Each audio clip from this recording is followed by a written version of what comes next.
नमस्कार साथियों, मैं हूँ रेडियो ऊर्जा से आरजे विभूति और आप सुन रहे हैं आपका अपना पसंदीदा कार्यक्रम सेहत है जरूरी। जी हाँ दोस्तों, सेहत है जरूरी कार्यक्रम यह पहल एनसीएल सीएसआर के सौजन्य से संचालित किया जा रहा है। इस कार्यक्रम के माध्यम से हम आप सभी तक सही और सटीक जानकारी पहुँचा रहे हैं और इस कार्यक्रम के अंतर्गत हमारी रेडियो ऊर्जा की टीम निरंतर प्रयास कर रही है, गांव-गांव तक पहुंचकर सही और सटीक जानकारी पहुंचा रही है। तो चलिए बिना किसी देरी के शुरुआत करते हैं आज के इस खास बातचीत को।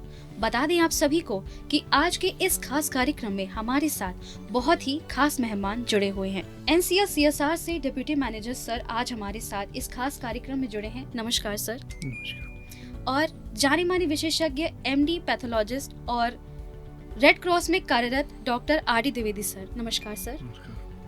सर, सबसे पहले हम चाहेंगे कि आप हमारे दर्शकों एवं श्रोताओं को अपने बारे में बताइए। मेरा नाम प्रशांत कुमार है और मैं मैनेजर सीएसआर और सीडी पद जो हमारे यहाँ होता है एनसीएल में हेडक्वार्टर में कार्यरत हूँ। और आज बेसिकली मैं सेहत है ज़रूरी जो मैं एज ए प्रोजेक्ट मैनेजर भी मैं इस प्रोग्राम को देख रहा था, उसी के संबंध में आपके सेंटर विजिट कर रहा हूँ। सर, आपसे भी हम एक बार चाहेंगे कि आप हमारे श्रोताओं को अपने बारे में बताइए। हम डॉक्टर आरडी द्विवेदी दो काम कर रहे हैं। नेहरू से रिटायर हुए थे तो रेड क्रॉस ब्लड सेंटर चालू किए थे, रेड क्रॉस संस्था बनाए भी थे, रजिस्ट्रेशन किए थे और 2018 में एक अपनी पैथोलॉजी लेबोरेटरी भी खोले थे, डॉक्टर द्विवेदी पैथ लैब।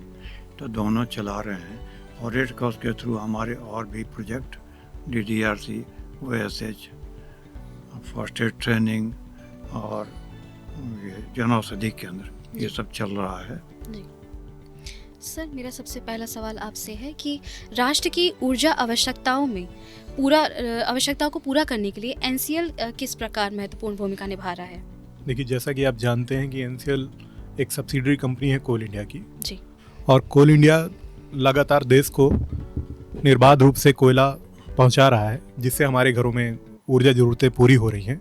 उसी क्रम में एनसीएल भी अपना सबसे बड़ा रोल निभा रहा है कि इस क्षेत्र में, सिंगरौली क्षेत्र में, एनसीएल कोल इंडिया की एक सबसे प्रमुख कंपनी है जो लगभग 140 मिलियन टन कोयले का उत्पादन प्रतिवर्ष करती है। सर, अगला हम आपसे जानना चाहेंगे कि एनसीएल सीएसआर के द्वारा जिन योजनाओं को क्रियान्वित किया जा रहा है उनके बारे में संक्षेप में बताइए। देखिए, NCL as a responsible corporate बहुत सारे काम कर रहा है। पहला तो हमारा जो बेसिक है कि हम देश को कोयला प्रदान करते हैं, लेकिन उसके साथ साथ हमारा जो कंपनीज एक्ट के थ्रू कहिए या फिर हमारा अपनी खुद की सोच कहिए, हमारा मैंडेट है कि हम सीएसआर प्रोग्राम्स भी इसमें ऑर्गेनाइज करते हैं, जिसमें इंफ्रास्ट्रक्चर से रिलेटेड, हेल्थ, एजुकेशन और इन्वायरमेंट सस्टेनेबिलिटी और भी बहुत सारे प्रोग्राम्स हमारे विभाग द्वारा, सीएसआर डिपार्टमेंट द्वारा लगातार सिंगरौली और सोनभद्र में आम लोगों को जीवन को बदलाव लाने के लिए किए जा रहे हैं। और अगर हम आज की बात करें तो हम लोग आज स्पेशली सेहत है ज़रूरी प्रोग्राम में आए हैं।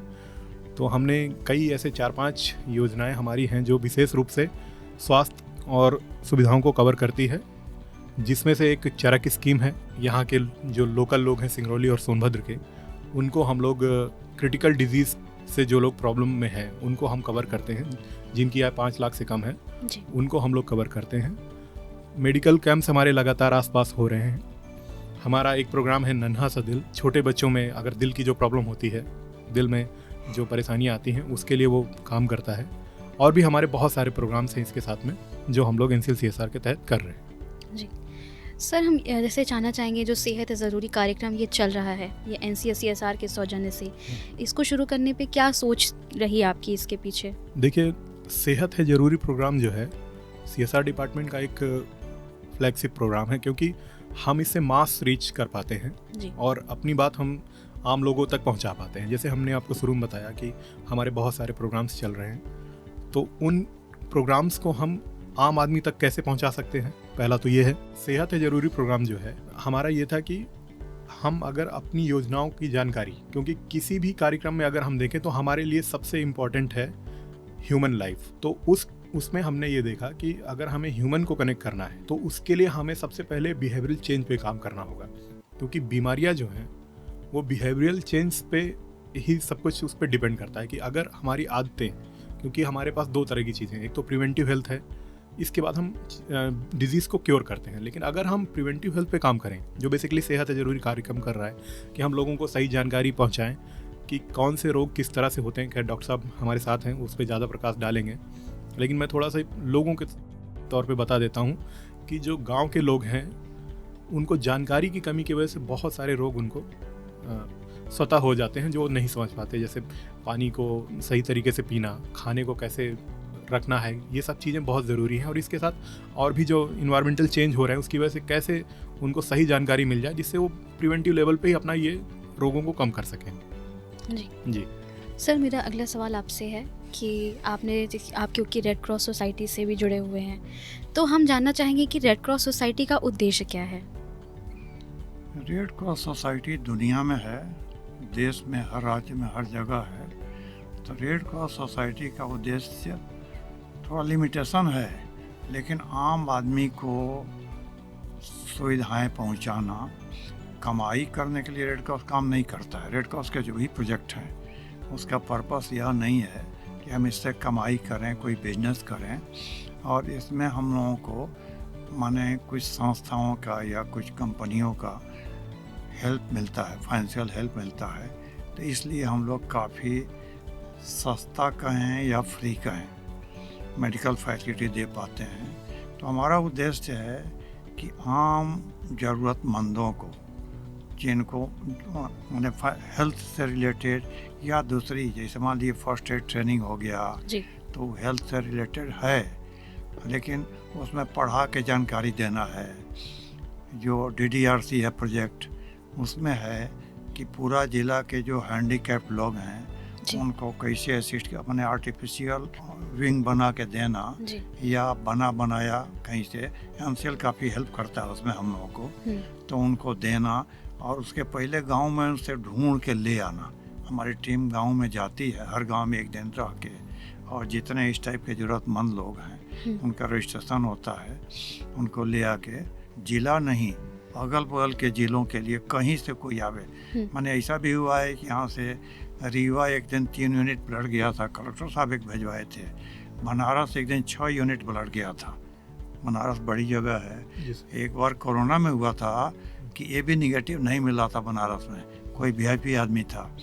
वो लोग, हमारा काम ई रक्त कोष वेबसाइट पर होता है, टोटल काम हमारा एक गवर्नमेंट का वेबसाइट है उस पर होता है, तो हमारा स्टॉक दिखता है उसमें। तो रेड क्रॉस ब्लड सेंटर पूरा सिंगरौली जिला अस्पताल इवन NCL में जाता है, और अगल बगल के राज्य, सिद्धि 40 बोतल गया था पिछले साल, हरियाणा शक्तिनगर हॉस्पिटल NTPC का है, तो खुला है। मैंने उसमें ऐसा कुछ नहीं है कि किसको देना है किसको नहीं देना, कहीं से कोई आवे, सबके लिए खुला है हमारा प्रोजेक्ट। तो हम लोग कोशिश कर रहे हैं कि लोगों की जान बचाना, हेल्प करना रेड क्रॉस के थ्रू। सर, जैसे कि अभी हम रेड क्रॉस की बात कर रहे हैं, तो जो भी दुर्घटनाएं होती हैं या आपातकालीन स्थिति हो जाती है, उनमें रेड क्रॉस कैसे सहायक है? कोई आपात दुर्घटना है जी, तो हमारा, बल्कि हम ये भी बताएंगे कि शशांक मिश्रा साहब कलेक्टर थे तब हम लोग कोशिश ये थे कि रेड क्रॉस का एक हॉस्पिटल भी खुले। वह यहाँ चारों ओर, बैठन के चारों ओर जगह ढूंढवाने लगे थे हॉस्पिटल खोलने के लिए। रेदर एक आदमी अटैच थे हमसे, पैटर्न मेंबर थे, वह 1 एकड़ ज़मीन देने को तैयार हो गए हॉस्पिटल खोलने के लिए। कोशिश किया गया लेकिन हो नहीं पाया था। तो सिंपल मैंने, हम लोग किसी को कुछ ऐसा हो जाए तो जो सुविधाएं हमारे पास है वहीं हम दे सकते हैं। हमारे पास हॉस्पिटल नहीं है तो हम पूरा इलाज का सुविधा तो नहीं दे सकते हैं रेड क्रॉस के थ्रू। जब तक एम्बुलेंस नहीं आती है ले जाने, तब तक आप क्या करें? सिंपल, मान लीजिए हाथ पैर टूट गया है, ब्लीडिंग हो रहा है कहीं, तो कपड़ा से उसको थोड़ा बांधा जाए ठीक से, तो ब्लीडिंग थोड़ा रुकेगा। और दूसरा कि कोई भी रोड से पार कर रहा है तो उस आदमी को अपनी गाड़ी में बैठा के कहीं हॉस्पिटल पहुंचा दे। फ़ोन किया जाता है वहाँ से, तो लोग इसमें सावधान हो जाएं, समझें कि कहीं एक्सीडेंट हो गया तो भाई इस आदमी गिरा पड़ा हुआ है, मर जाएगा, तो हम रुकेंगे तुरंत, कह रहे कोई गिरा हुआ है, एक्सीडेंट हो गया, देखें ज़रा, देखें। उसके बाद से थोड़ा माने कहीं अगल बगल के हॉस्पिटल को फ़ोन करें, अमुक जगह पर कोई गिरा पड़ा हुआ है, एम्बुलेंस लेके आइए। दूसरा कि हम देखें कि उसके लिए वहाँ क्या कर सकते हैं। माने हम लोग चाहते हैं कि हमारा एटीट्यूड चेंज हो कि अगर किसी को एक्सीडेंट हो गया, कुछ हो गया, हम ब्लड दे सकते हैं। एक्सीडेंट केस हो, डोनर नहीं है, हम कितना भी यूनिट चुपचाप। वहीं एनसीएल में एक एक्सीडेंट हुआ था पिछले साल, तो रेड क्रॉस मैडम संस्था सिंपल यही है जी। कि लोगों के सहायता के लिए, लोगों का जान बचाना हो, किसी भी तरह से कोई सहायता करना, कलेक्टर साहब के थ्रू आता है हम लोगों को कि फाइनेंशियल हेल्प कुछ किया जाए किसी को, जी। कहीं इलाज के लिए जाना है, कुछ करना है, रेड क्रॉस फाइनेंशियल हेल्प करता है। लेकिन उसके लिए भी हमको कहीं से फाइनेंशियल असिस्टेंस मिलता है तभी कर पाते हैं, पॉकेट से कोई नहीं करता है कुछ। सर, जैसा कि अभी यहाँ पे बात चल रही है रक्तदान की, तो हम आपसे जानना चाहेंगे कि रक्तदान क्यों ज़रूरी है। जैसे लोगों के बीच कई भ्रांतियाँ फैली हैं कि रक्तदान करने से हम कमज़ोर पड़ जाएंगे या हम बीमार पड़ जाएंगे, तो हम चाहते हैं ज़रा आप इसके बारे में विस्तार से बताइए कि क्यों ऐसा लोगों के अंदर ये भ्रांति है रक्तदान को लेकर के। हम पहला एक लाइन में बताना चाहेंगे कि हमको जानकारी नहीं होने से हमारे दिमाग में यह गलत फहमी है जी। कि ब्लड देने से हानि होती है। एक्चुअली ब्लड कीमती चीज है। देह पर 2-4 बूंद कहीं अगर कपड़ा में खून दिखे तो किसी को भी खराब लगता है, घबराहट होती है। लेकिन हम शॉर्ट में ये भी बताना चाहेंगे कि भगवान हमारे देह में जरूरत से ज़्यादा खून दिए हुए हैं और बहुत थोड़ा सा खून निकाला जाता है। जो सरकारी नियम है उसमें यही नियम है कि खून हम ज़्यादा किसी से नहीं निकाल सकते हैं कि वजन लेंगे पर किलो 80 ml ब्लड होता है देह में जी। 45 किलो से कम वजन है तो हम ले नहीं सकते हैं। 45 किलो वजन है, उसका हेमोग्लोबिन 12.5 से ऊपर है, उसके देह में कोई इन्फेक्शन नहीं है, उसका एज 18 साल से ऊपर है और अगर पुरुष है तो 65 साल से कम है, अगर लेडी है तो 60 साल। तो मैंने एक गाइडलाइन है पूरा कि कौन ब्लड दे सकता है, तो उसमें हेमोग्लोबिन अच्छा होना चाहिए 12.5 के ऊपर, वज़न अच्छा होना चाहिए 45 किलो के ऊपर, एज होना चाहिए और देह में कोई इन्फेक्शन नहीं होना चाहिए, कोई बीमारी नहीं होना चाहिए क्रोनिक, तो वह ब्लड दे सकता है। तो अगर ऐसा कोई आदमी है और 1 यूनिट ब्लड देने से 1 ग्राम खून कम होता है, तो ऐसे भी लोग हैं कि जो हर 3 माह में देना है तो वो लोग चाहते हैं कि खून हमको मौका मिले हम दे दें। जो गाइडलाइंस है वो हम लोग पढ़ सकते हैं जान के, तब किसी भी ब्लड सेंटर में हम पहुँचे। सेंटर्स का मैं पूछ रहा हूँ, ब्लड सेंटर जो भी है, और Red Cross blood centre NTPC विंद हॉस्पिटल 24 घंटा खुला हुआ है। कोई भी आवे कभी भी 24 घंटा आराम से यहाँ दे सकता है। एक हम लोग ई रक्त कोष का सर्टिफिकेट भी देते हैं, सरकार के साइट पर रजिस्ट्रेशन होता है और सरकार के साइट पर दिखेगा कि इस आदमी ने आज इस ब्लड सेंटर को रक्तदान किया है। सर, आपके क्या पॉइंट ऑफ व्यू हैं रक्तदान के बारे में? डॉक्टर ने तो बता दिया हमें कि रक्तदान क्या होता है और इसके क्या नुकसान है या नहीं है, तो आपके क्या पॉइंट ऑफ व्यूज है रक्तदान के बारे में? नहीं, जैसा कि हम लोग सेहत है जरूरी प्रोग्राम अवेयर करने के लिए, हम लोग को भी अवेयर करने के लिए चला रहे थे। जैसे कि डॉक्टर साहब ने बताया कि एक तो उन्होंने ब्लड की जो इम्पोर्टेंस है उसके बारे में बात की, दूसरा कि ब्लड बाहर से जनरेट नहीं किया जा सकता, ये ह्यूमन टू ह्यूमन ही ट्रांसफ़र होगा। तो मुझे लगता है कि गांव के लोगों को, जो हमारी मेन ऑडियंस है, जिनके लिए हम ये प्रोग्राम रख रहे हैं, वो चाहें तो इससे कनेक्ट कर सकते हैं। और जैसे सर ने कहा कि सेंटर्स हैं हमारे आसपास ब्लड डोनेशन के, वो ब्लड डोनेट करें। वो सोचें कि हम अपनी फैमिली को ब्लड दे रहे हैं, क्योंकि जब ज़रूरत आएगी तो ये सर्कुलेट होता है। ये वैसा ही है कि आप गुड डीड्स के बारे में भी सर ने कहा अध्यात्म के तौर पे कि गुड डीड जैसे ट्रांसफ़र होते हैं, ये उसी तरह से है कि गांव के लोगों को भी हम कनेक्ट कर सकें। जो हमारे सिंगरौली की जनता है, सोनभद्र की जनता है, वो भी इस पूरे क्षेत्र को में एक ऐसा इकोसिस्टम बनाए जिसमें ब्लड की कमी से कम किसी की जान न जाए जी। तो मैं तो चाहूँगा कि इस प्रोग्राम से आप लोग भी कहिए और हम लोग भी प्रयास करेंगे कि जिस प्लेटफॉर्म पे हम लोग जाएंगे कि हम लोगों को अवेयर करें कि वो ज़्यादा से ज़्यादा ब्लड डोनेट करें। शॉर्ट में बताना चाहेंगे जी कि कौन रक्तदान कर सकता है। आयु 18 वर्ष से 65 वर्ष के बीच हो, वजन कम से कम 45-50 किलो हो जी, हेमोग्लोबिन सामान्य हो 12.5 ग्राम से ऊपर हो, व्यक्ति पूर्णतः स्वस्थ हो जी, कोई इन्फेक्शन नहीं हो देह में, कोई क्रोनिक बीमारी नहीं हो और पिछले 3 महीना में रक्तदान नहीं किया हो। किन परिस्थितियों में रक्तदान नहीं करना चाहिए? बुखार, सर्दी या किसी संक्रमण की स्थिति में, गर्भवती महिला या हाल में ही प्रसव हुआ हो वह रक्तदान नहीं कर सकती है। गंभीर बीमारी या डॉक्टर द्वारा मना किए जाने पर, किसी ऐसा कोई बीमारी है गंभीर, और शराब या नशे की अवस्था में 24 घंटा दारू पीने के बाद रक्तदान नहीं कर सकते हैं। हाँ, रक्तदान से लाभ क्या होता है शॉर्ट में हम बताना चाहेंगे। शरीर में नया रक्त बनने की प्रक्रिया तेज हो जाती है। एक्चुअली रेड ब्लड जो रहता है वह उसका लाइफ होता है 1 से 20 दिन, 3 महीना।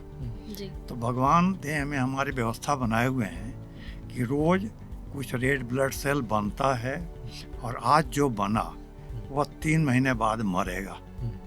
तो रोज कुछ रेड ब्लड सेल का डेथ हो रहा है, रोज उतना बन रहा है।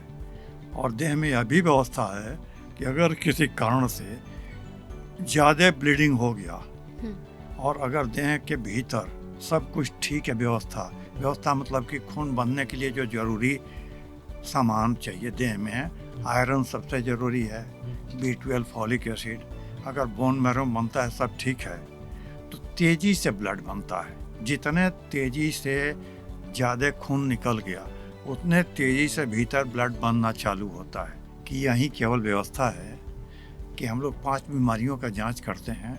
कुछ क्रोनिक बीमारियां हैं, इन्फेक्शन है ब्लड में, जो ब्लड के थ्रू जो ब्लड चढ़ेगा उसको चला जाएगा। उसमें सबसे इम्पोर्टेंट है HIV एड्स। जब HIV एड्स दुनिया में 1981 में शुरू हुआ था तो तब नियम बन गया था कि ब्लड देने के पहले उसमें जांच किया जाए। तो यहाँ 4 जनरेशन एरिया से HIV AIDS, hepatitis B, hepatitis C, BTRL, ये 4 एलाइजा टेस्ट होता है और मलेरिया टेस्ट कार्ड से किया जाता है।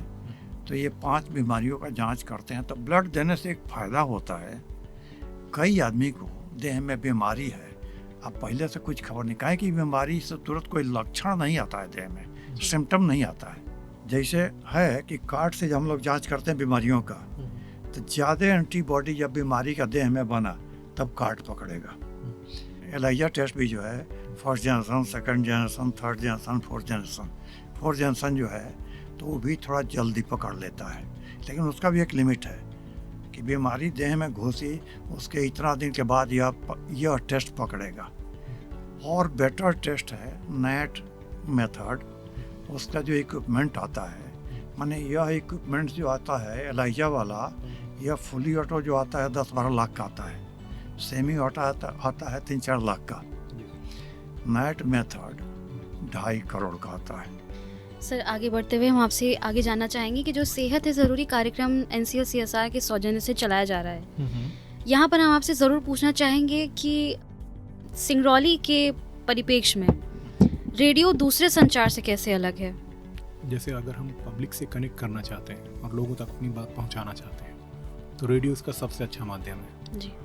अभी जो रिसेंट डेवलपमेंट हुए हैं, जैसे कि अभी रेडियो उतना फ्रिक्वेंटली अवेलेबल नहीं है लोगों के घर में, लेकिन वो उसका एक रिप्लेसमेंट है कि वो मोबाइल में एप्लीकेशन के तौर पे आ गया है। इवन हम लोगों ने इस लिमिटेशन को और थोड़ा सा हैंडल करने के लिए हम लोगों ने रेडियो सेंटर्स बनाए। सेहत है ज़रूरी प्रोग्राम में जी। हम लोगों ने 25 गांव में ऐसे सेंटर इस्टेब्लिश किए हैं। वो हमारा पंचायत भवन हो सकता है, कम्युनिटी हॉल हो सकता है कोई, या फिर और कोई पब्लिक बिल्डिंग, जिसमें हम रेडियो को इंस्टॉल करते हैं, प्रॉपर इंस्टॉलेशन करते हैं और गांव वालों के लिए एक कॉमन पॉइंट बन जाता है जिसमें अपनी बात भी रख सकते हैं जब भी आपकी टीम जाती है जी। तो वो उनके लिए भी एक सेंटर की तरह काम करता है। वहाँ परमानेंट रेडियो लगा हुआ है, जब चाहें वो सुन सकते हैं रेडियो जी। तो रेडियो इसी तरह से हमें मदद कर रहा है। सर, आपने अभी चरक योजना के बारे में भी बताया था जी। तो हम ये जानना चाहेंगे कि ये योजना क्या है और इसके अंतर्गत क्या लाभ मिल सकता है? चरक योजना NCL CSR डिपार्टमेंट और NCL की कहूँ मैं तो एक बहुत ही इम्पॉर्टेंट स्कीम है, जिसमें हमने बेसिकली क्या किया कि 2022 में हमने कॉन्सेप्टलाइज किया था पहले पायलट के तौर पे कि इसको हम लोग क्षेत्र में देखें कि कुछ क्रिटिकल डिजीज़ हैं जिसमें कैंसर है, जो लाइफ थ्रेटनिंग डिजीज़ होती हैं, सर बहुत बेहतर जानते हैं उनके बारे में। कैंसर है, लीवर की प्रॉब्लम्स हैं, किडनी फेलियर है, और भी जो लाइफ थ्रेटनिंग डिजीज़ है जिसमें एक्सीडेंटल ट्रॉमा भी हो सकता है और कई चीज़ें हो सकती हैं। तो उसको हम लोगों ने एक क्लब करने के लिए कि नॉर्मल केसेस में क्या होता है कि जो हमारे आसपास के जो ट्राइबल पीपल्स हैं या गांव के लोग हैं वो अफोर्ड नहीं कर सकते उन क्रिटिकल डिजीज़ को, क्योंकि क्रिटिकल डिजीज़ का अगर आप इलाज देखेंगे तो काफ़ी महंगा होता है। आप ये समझिए कि एक आम फैमिली के लिए ये बहुत ही डिफ़िकल्ट है कि वो उसको और उसके कॉन्सिक्वेंसेज क्या होते थे कि जिस फैमिली में अगर ये डिटेक्ट हो जाता है, सपोज दैट कैंसर हुआ या फिर कोई बड़ी बीमारी निकल गई, तो पूरी फैमिली आर्थिक रूप से पूरी तरह बर्बाद हो जाती थी जी। इन सब इश्यूज़ को एड्रेस करते हुए एनसीएल, इसमें हमारे सीएमडी सर का अच्छा इनपुट रहा है शुरू से। तो हम लोगों ने क्या किया कि जिनकी आय 8 लाख रुपए से पहले कम थी 2022 में, हम लोगों ने उसको इन डिजीज़ को कवर करना शुरू किया और फ्री ऑफ कॉस्ट। अगर नेहरू में हो सकता है वो इलाज, जो हमारा हॉस्पिटल है, डेडिकेटेड हॉस्पिटल नेहरू शताब्दी चिकित्सालय, तो हम लोगों ने उनको वहाँ पे ट्रीट किया। अदरवाइज अगर हमें ऐसा लगता है कि ये डिजीज़ यहाँ पे क्योर नहीं हो सकती, तो जो भी रेफरल सेंटर्स हमने नेहरू से रेफ़र किया जाता था वो भी फ्री ऑफ कॉस्ट पूरी तरह से। अभी तक हम लोग 50 से ज़्यादा लोगों को अटेंड कर चुके हैं, 100 से ज़्यादा लोगों को अटेंड कर चुके हैं और 30+ लोगों को हम लोग प्रॉपर इलाज दे चुके हैं जो इसके चरक योजना के प्रॉपर बेनिफिशरी हैं। सर, यहाँ पे तो बात आपने बता दी कि चरक योजना क्या है। अब लोगों के मन में सवाल ये आता है कि इसमें पंजीकरण कराने के लिए हमें क्या क्या डॉक्यूमेंट्स लग सकते हैं, किस तरह हम अपना पंजीकरण करा सकते हैं इसका लाभ उठाने के लिए? जी देखिए, बहुत आसान है। इसमें हम लोगों ने इसको बहुत लिबरली इंटरप्रेट किया है कि आप अभी जो स्कीम, एग्जिस्टिंग स्कीम है, उसमें हमने इस साल 8 लाख से 5 लाख किया है जो इसकी लिमिट है जी। तो इसमें 2 ही चीज़ है कि आपको सिंगरौली का रेजिडेंट होना चाहिए, सिंगरौली सोनभद्र जो हमारे माइंस है। दूसरा, आपके पास ये इनकम सर्टिफिकेट होना चाहिए जो 5 लाख तक का भी जो तहसीलदार आपके जारी करते हैं, रेवेन्यू डिपार्टमेंट जो कंसर्न गवर्नमेंट अथॉरिटी है उनके द्वारा जारी होना चाहिए जी। 2 ही कंडीशन है हमारी जो बेसिक है। इसके अलावा आपके पास जो सपोर्टिंग डॉक्यूमेंट डॉक्टर्स उस समय देखेंगे जी, वो देख लेंगे, लेकिन बेसिक हमारे 2 ही डॉक्यूमेंट रिक्वायर्ड हैं कि आपको रेजिडेंट होना चाहिए और आइडेंटिटी आपकी एक, और तीसरा है कि इनकम सर्टिफिकेट जो 5 लाख से कम हो। ये 3 चीज़ों को हम बेस बनाते हैं और ये कंडीशन बहुत बेसिक कंडीशंस हैं। अगर आप पूरी करते हैं और आप किसी प्रॉब्लम में हैं तो आप नेहरू शताब्दी चिकित्सालय में कमरा नंबर 7 में डायरेक्ट कांटेक्ट कर सकते हैं। हमारे सीएसआर के नोडल ऑफिसर भी अपॉइंटेड हैं वहाँ पे। इवन हमारे सीएमएस सर्विस को बहुत एक्टिवली डील करते हैं। सेहत ज़रूरी का जो कार्यक्रम चल रहा है इसमें अन्य योजना भी शामिल हैं। जैसे अगर हम एमएमयू की बात करें तो जो मोबाइल मेडिकल यूनिट है ये कैसे काम करती है और इसके सकारात्मक प्रभाव देखने के लिए कैसे मतलब मिल सकते हैं? देखिए, मोबाइल मेडिकल यूनिट अब इंडिया में काफ़ी जगह इसका प्रचार प्रसार हो रहा है। एनसीएल ने भी उसी कॉन्सेप्ट में एक इंटीग्रेटेड हमारी वैन रहती है जिसमें हम डॉक्टर, फार्मासिस्ट और बेसिक दवाइयाँ, बेसिक टेस्ट, पूरा हमारा एक इंटीग्रेटेड वैन रहता है जी। और ये लगभग 40 गांव को कवर कर रही हैं जो हमारी 5 वैन्स अभी ऑपरेशनल हैं।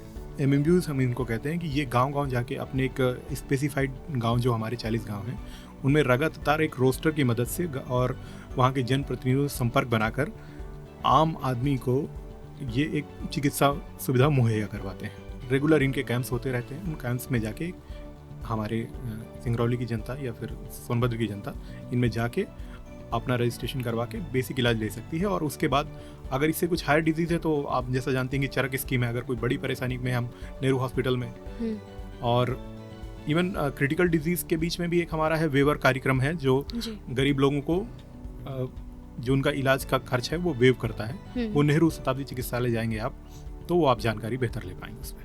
वो भी हमारा एक प्रोग्राम है। सर, आगे हम आपसे जानना चाहेंगे कि कार्यक्रम सेहत है ज़रूरी जो है अस्पतालों और मेडिकल टीमों के साथ समन्वय बनाकर कई कार्यक्रम चलाए जा रहे हैं। इसमें एनसीएल सहयोग कैसे, मतलब आपके अनुसार कितना ज़रूरी है? देखिए, कोऑर्डिनेशन बहुत इम्पोर्टेंट चीज़ है। जैसे कि हेल्थ जो है वो पब्लिक इशू है जी, और इसमें हमें सबकी ज़रूरत है। हमारा जो नेहरू शताब्दी चिकित्सालय है जी, वहाँ के जो डॉक्टर्स हैं अक्सर वो अपने सेहत है ज़रूरी को अपने इनपुट्स देते रहते हैं। दूसरा ये है कि वो हॉस्पिटल भी हमको चरक स्कीम में डायरेक्टली मदद कर रहा है मेडिकल कैंप्स में मदद कर रहा है। तो ये कोऑर्डिनेशन बहुत ज़रूरी है ताकि आम आदमी को सही जानकारी सही समय पे और सही लोगों को मिल पाए, इसलिए ये कोऑर्डिनेशन बहुत ज़रूरी है मेरे हिसाब से। सर, रेडियो ऊर्जा की टीम लगातार निरंतर प्रयास कर रही है कि गांव-गांव जा कर के लोगों को जागरूक करना, तो आप इसका कितना प्रभाव आप देख पा रहे हैं? रेडियो ऊर्जा शुरू से ही मतलब यहाँ पे सेहत है ज़रूरी या अन्य कार्यक्रमों के थ्रू लोगों में पब्लिक अवेयरनेस कर रहा है जी। और भी कई मुद्दे रेडियो ऊर्जा ने उठाए हैं। अगर हम बात सेहत की कर रहे हैं तो जो मास कम्युनिकेशन होने की वजह से और जो आपकी टीम है जो नैरोकास्टिंग वगैरह में गांव जाके लोगों से डायरेक्ट इनपुट ले रही है, लोगों की परेशानी डायरेक्ट समझ पा रही है, ये बहुत पॉजिटिव स्टेप है ताकि लोगों को एक कॉन्फिडेंस बिल्ड होता है। कई केसेस हमने ऐसे देखे हैं जिनको पहला तो जानकारी, दूसरा कॉन्फिडेंस, ये दोनों बहुत ज़रूरी है। जानकारी अगर मिल भी गई लेकिन अगर उनको कॉन्फिडेंस नहीं आ रहा है कि हमारा कोई जानने वाला है। गांव के जो हमारी यहाँ पे जो ट्राइबल पीपल है ये बहुत भोले भाले लोग हैं और बहुत नेचुरल लोग हैं, तो इनको डॉक्यूमेंट प्रोसेस करना और कैसे कांटेक्ट करना है ये सब जानकारी देना बहुत ज़रूरी है। हम जानना चाहेंगे, बात अब शुरू करते हैं पैथोलॉजी के बारे में। तो आगे हम आपसे जानना चाहेंगे कि पैथोलॉजी क्या है और चिकित्सा के क्षेत्र में इसकी क्या भूमिका है? पैथोलॉजी जो है वो देह की कोई बीमारी डायग्नोसिस करने में जी। डे 1 से मेडिकल प्रोफेशन जब से चालू हुआ था वह हेल्प करता है। जैसे हम लोगों के जब पढ़ाई होती है MBBS और चाहे मास्टर डिग्री MD MS, तो सभी देह के बारे में अलग अलग डॉक्टर लोग स्पेशलिस्ट बनते हैं जी। शॉर्ट में बताना चाहेंगे, आँख के डॉक्टर, नाक के डॉक्टर, चेहरा के डॉक्टर, फिजिशियन, सर्जन, गायनेकोलॉजिस्ट, बच्चा का डॉक्टर, सुपर स्पेशलिस्ट। लेकिन 2 डॉक्टर जो हैं पैथोलॉजिस्ट और रेडियोलॉजिस्ट, वो किसी भी बीमारी में डॉक्टर्स को और पेशेंट को डायग्नोसिस फाइनल करने में हेल्प करते हैं। तो पैथोलॉजिस्ट जो हैं हम लोग को यहीं पढ़ाया जाता है जब पढ़ते हैं हम लोग को जी। कि जितने बीमारियां हैं, जितने डिपार्टमेंट हैं, उन बीमारियों का डायग्नोसिस के लिए पैथोलॉजी में क्या जांच और कैसा माने उसमें आएगा रिपोर्ट।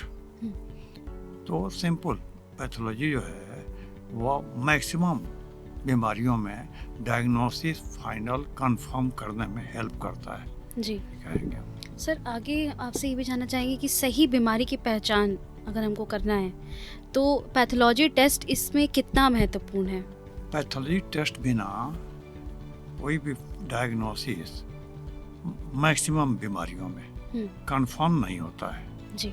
जैसे सिंपल एक बता रहे हैं कि अगर मलेरिया है तो मलेरिया का लक्षण जो होता है, सिम्टम जो होता है पेशेंट में, वह देख कर डॉक्टर सोच सकता है कि इसको बीमारी है, लेकिन लक्षण मिलता जुलता कुछ दूसरी बीमारियों में भी होता है। जैसे मान लीजिए वायरल इन्फेक्शन है, सर्दी उसमें भी, जाड़ा लगना उसमें भी, इस टाइप का हो सकता है। लेकिन अगर ब्लड टेस्ट किया जाएगा तो हम लोग के ज़माने में सिंपल मैक्सिमम बीमारियों का होता था कि स्लाइड देख के, तो स्लाइड जब हम लोग देखते हैं तो उसमें मलेरिया सीधे दिखता है। 4 तरह का मलेरिया होता है तो उसमें दिखता है। अगर मान लीजिए लेप्रोसी है, ट्यूबरक्लोसिस है, कुछ भी है, लेप्रोसी है तो सीधे वो बैक्टीरिया दिखता है जी। तो माने पैथोलॉजी जो है, ब्लड टेस्ट भी हैं बहुत सारे, तो उसमें बीमारियों को कंफर्म करने का माने टोटल सिम्टम बना हुआ है। शुगर है किसी का तो शुगर का शुरू में कोई लक्षण नहीं होता है, उसका सिंपल कंफर्मेटरी टेस्ट है कि ब्लड शुगर करना।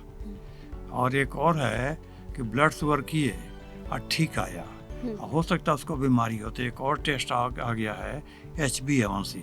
तो उसमें होता है कि रोज आपका ब्लड शुगर 24 घंटा कितना ऊपर नीचे हो रहा है।